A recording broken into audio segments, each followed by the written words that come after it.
할렐루야. 누가 뭐라 해도 미혹되지 말라. 누가 뭐라 해도 미혹되지 말라 라는 말씀으로 이 새벽에 은혜가 있기를 바랍니다. 거짓 가르침에 미혹되지 않아야 합니다.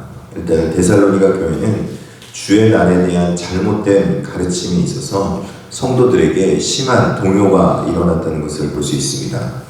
2장 2절에 보니까 이렇게 말하고 있습니다. 영으로나 또는 말로나 또는 우리에게 받았다 하는 편지로나 주의 날이 이르렀다고 해서 쉽게 마음이 흔들리거나 두려워하거나 하지 말아야 한다는 것이라, 이렇게 말하고 있습니다.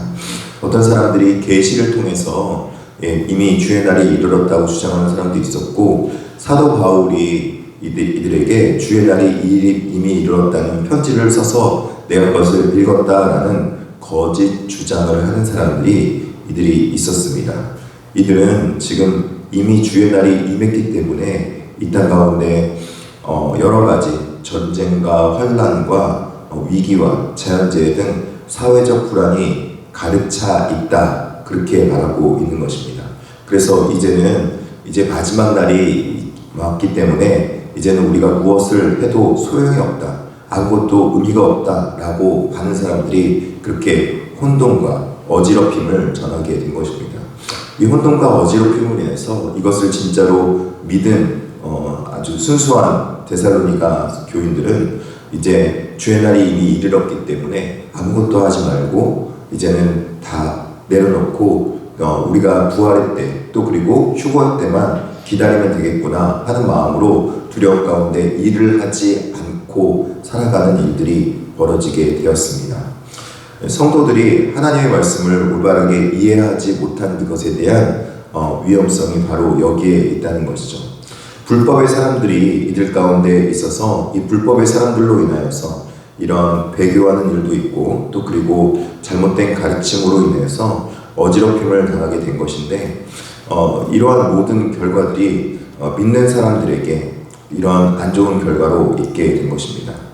배교하는 일과 신앙의 일탈적인 일들은 이 불법의 사람들이 잘못된 정보와 또 그리고 옳지 않은 것들을 전해서 그렇게 된 것이기도 하지만, 이 모든 책임이 그들에게 있음에도 불구하고 그것을 믿은 사람들에게도 불법의 사람만 나쁜 것이 아니라 거짓 증거를, 또 거짓말을 믿은 것에 대한 책임이 그들 교인들에게도 없지 않아 있다라고 말을 하고 있는 것입니다.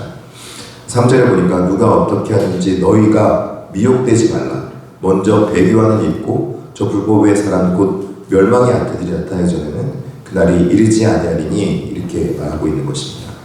이곳저곳에 내가 하나님이다, 내가 바로 그 주의 날이 이미 임해서 나타난 그리스도다 하는 사람들이 많이 있게 된다는 것입니다.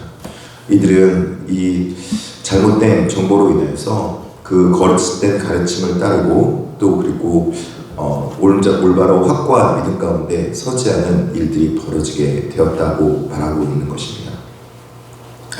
데살로니가 교인들이 올바른 가르침과 하나님 앞에 가기 위해서는 바른 가르침을 기억하고 바른 가르침 안에서 굳건하게 서 있어야 된다는 것을 말씀하고 있다는 것이죠.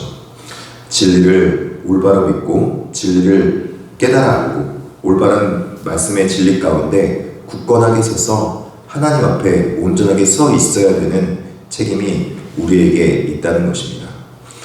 복음으로 우리를 부르시고 예수 그리스도의 영광 가운데 우리를 있게 하신 그 복음의 진리가 우리 마음속에, 또 그리고 우리의 생각 속에 진정한 복음의 진리로 확실하게 우리 가운데 있어야 된다는 것입니다. 하나님의 참된 진리를 올바르게 해석하고 받아들일 수 있는 하나님의 말씀이 올바로 있어야 된다는 것입니다. 그렇게 하려면 옳지 않은 것을 분별하려고 하는 것보다는 옳은 것이 무엇인가를 정확하게 깨달아 알고 말씀을 따라 살아가는 모습이 있어야 된다라고 말하고 있는 것입니다. 데살로니가 후서 2장 15절에 그러므로 형제들아 굳건하게 서서 말로나 우리의 편지로 가르침을 받은 무엇을 지키라? 전통을 지키라. 그렇게 말하고 있습니다. 여기서 말하는 전통은 일반적인 삶의 양태나 신앙의 양태를 말하는 것이 아니라 하나님의 말씀으로부터 구전되어 내려온 그 올바른 복음의 진리를 깨달아 알고 그 진리를 지킬 것을 말하고 있다는 것입니다. 소위 말하는 보수라는 것은 하나님 앞에서 지켜야 될 진정한 가치, 그 진리를 깨달아 알아서 그 진정한 보수의 가치의 진리를 지키는 것이지, 삶의 양태나 신앙생활에서 이렇게 했으니까 이것이 우리의 전통입니다 라는 잘못된 것을 그냥 전수하는 것이 보수가 아니라는 것입니다. 우리는 하나님 앞에서 진정한 보수, 하나님의 말씀의 보수가 될 줄 믿습니다. 하나님 앞에서 우리는 간직해야 될 말씀을 간직할 수 있어야 된다는 것입니다. 하나님의 말씀에 영원한 위로와 좋은 소망과 은혜를 주신 하나님의 놀라우신 믿음과 소망과 사랑의 그 일들을 우리가 지키며 살아갈 때 하나님께서는 우리가 미혹되지 않고 또 하나님이 원하시는 바른 신앙의 모습으로 굳건하게 설 수 있다라고 말하고 있습니다. 그러므로 사랑하는 성도 여러분, 우리가 신앙생활하면서도 오늘 본문에 잘못된 길로 갈 수 있다는 것을 분명하게 바라고 있기 때문에 올바른 신앙을 지키고 전통을 지키기 위해서는 하나님 앞에, 말씀 앞에 날마다 깨어 있을 뿐만 아니라 그 말씀을 믿음의 역사와 사랑의 수고와 소망의 인내로 지키며 또 그것을 간직하며 살아갈 수 있는 저와 여러분 되기를 진심으로 축복합니다. 아멘. 교회에서 정말 하나님 앞에 말씀의 진리를 잘 들으려고 하고, 그냥 교회 와서 말씀을 그냥 듣긴 들으나 지난 주일 오후 예배 때 말씀드렸던 것처럼 형식적인 예배에 그치게 되면은 우리는 말씀을 듣지 않고 그냥 예배 드렸다라는 것으로 만족하게 되면은 우리는 진정한 예배가 그 안에 있지 않게 되고 말씀의 은혜를 받지 못해서 잘못된 길이나 올바르지 않은 길에 미혹될 수 있게 되기 때문에 그렇다는 것입니다. 여러분, 미혹되는 것에 대한, 미혹한 사람도 잘못이지만 미혹되는 것도 잘못이라고 말하고 있습니다. 미혹되지 마시고 하나님 앞에서 오늘도 깨어서 기쁨으로 내가 충만한 한 날 되기를 진심으로 축복합니다.